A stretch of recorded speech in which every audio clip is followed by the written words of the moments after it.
Hey, welcome everybody. Today I just woke up with this message in my heart and it's just really spontaneous, but I want to share with you something that is very important that is just really brewing in my heart when I woke up this morning.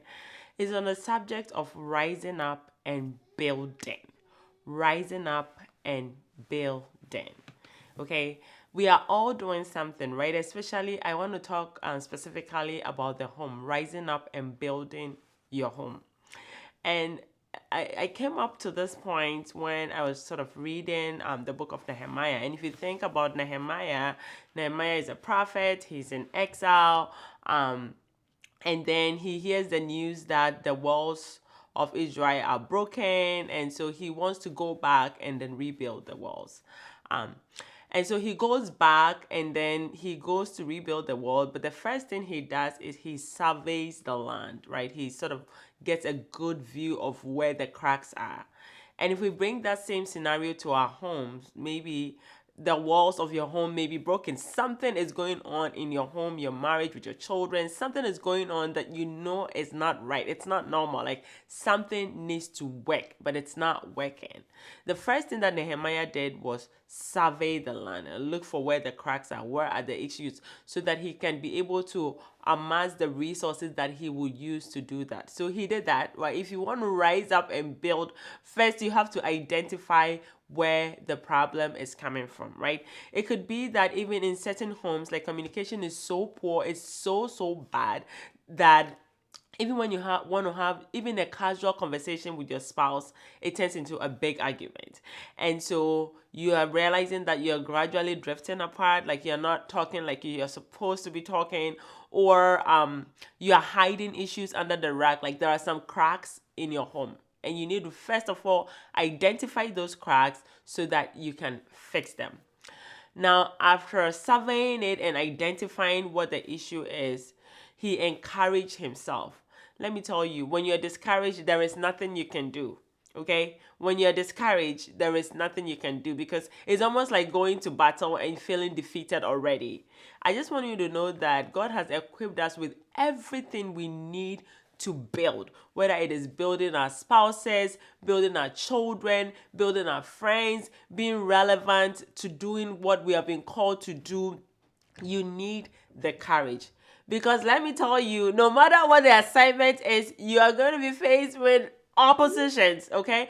So Nehemiah goes to build this wall and then he gets there, and as he starts to build, guess what happened?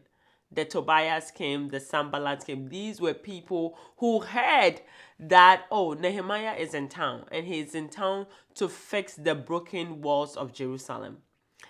And they came specifically to distract him. May I announce to you that if you intend to build your home, build your children, there are going to be distractors. There are going to be people who are going to tell you that, oh my goodness, you're doing too much. Let your children be. Let them be themselves. Just let them be. You are doing too much. You're protecting them too much. Let them explore. You're going to have oppositions about the way that you run your home, the way that you're raising your children. But if you know that you're doing the right thing and you're being led by God, you don't have to be discouraged. Like you don't have to give yes. And I like one thing that Nehemiah did. He told them that, let me tell you, I am busy doing an important work. I don't have time to listen to you. There's so many people who have given ears to other voices, to what the society is teaching regarding the home, what the society is teaching regarding marriage. The society can teach you how to love your husband. The society will teach you what submission looks like. As the society can tell you their version of what a marriage or a home needs to look like. If you are not careful, you would be distracted. And I like exactly the word that Nehemiah said. Nehemiah said that I don't want to be distracted from good work. I am doing an important work. You, my friend, are doing an important work. And you do not want to be distracted. What are the distractions? Look around. It could be like some friends in your circle who are always spewing negativity. It could even be your own thought. Do you know that sometimes our thoughts, our mind is so good at giving us ideas, telling us things that do not exist. Like your mind can tell you that, oh my goodness, your spouse is like this, he's bad, he's this, he doesn't care, he doesn't. Your mind knows how to blow things out of proportion. And it's important for you to sit down, analyze things, and begin to realize, is this true or is it false? Sometimes our mind can tell a story. Your mind can take one little situation like this and blow it completely out of proportion. That is why you don't want to be distracted. Like, put it in the chat right now. I refuse to be distracted. I do not want to be distracted. I will not be distracted. Because the moment you are distracted from doing the work that you have been called to do, that assignment that you have been called to do, the enemy takes over. The moment you are distracted, in this case, the assignment was to build the walls. And it took so much. God had opened the door. This man was busy building the walls. Maybe you are busy building your marriage. You are busy building your home. You are busy building your family. You are busy doing the call that is upon your life. You are busy working. You are busy taking care of your home. Other voices are going to come. Do not be distracted. If you want to arise and build in this century, then you have to minimize distraction. Social media is going to tell you things. Your friends are going to tell you things.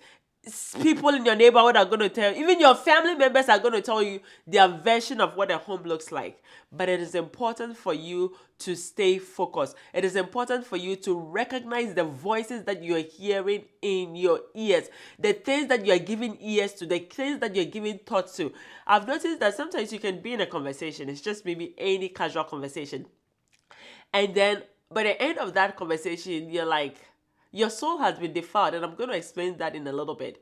You have heard something that you shouldn't heard, or a thought or a seed has been planted into your ears that all of a sudden, maybe you're beginning to resent somebody. Maybe you shared something about your marriage to somebody, which you have to be very selective on who you are opening up to. And then they tell you, oh my goodness, I can't believe you are sitting in this. And they know how to blow things out of proportion. Maybe there is work that needs to be done, but it is not that bad. Maybe it is bent, but it's not completely broken. But depending on who you are talking to, the naysayers can make a good situation look so terribly bad, or something that needs a little bit of an improvement to look like it is completely destroyed. You need to be careful who you're giving your ears with. If you want to rise up and build, if you want to rise up and build your home, build your marriage, build yourself, then you have to say no to negative voices. You have to first of all recognize them. So I am calling you, woman of God. I am calling you out, man of God. Arise and build. For the light of God is risen upon you. The glory of God is risen upon you. God has equipped you with everything it takes to arise and build. And He has equipped you with everything it takes to build that marriage. He has equipped you with everything it takes to build your home. He has equipped you with everything it takes to fulfill your assignment. Don't give ears to distractions. All right, I'm going to see you guys next week again, and I'm going to even elaborate even further on this issue. If you are new to our channel, go ahead and subscribe. My name is Dr. Kezia Ado. I am a Christ-centered relationship coach, and my husband and I, one of the things that we do, the main things that we do, is we help families, we help couples build their marriage, build their home, and enjoy marriage. Do you know that marriage was meant to be enjoyed? The only place we do marriage is here on earth. There's no marriage in heaven. There's no marriage in hell. And so you want to do it and do it right. And if you ever need our help, any of our resources, go ahead and check us out online. I'm going to put the link right here. And then let's see how we can help you. Until then, have a blessed Wednesday.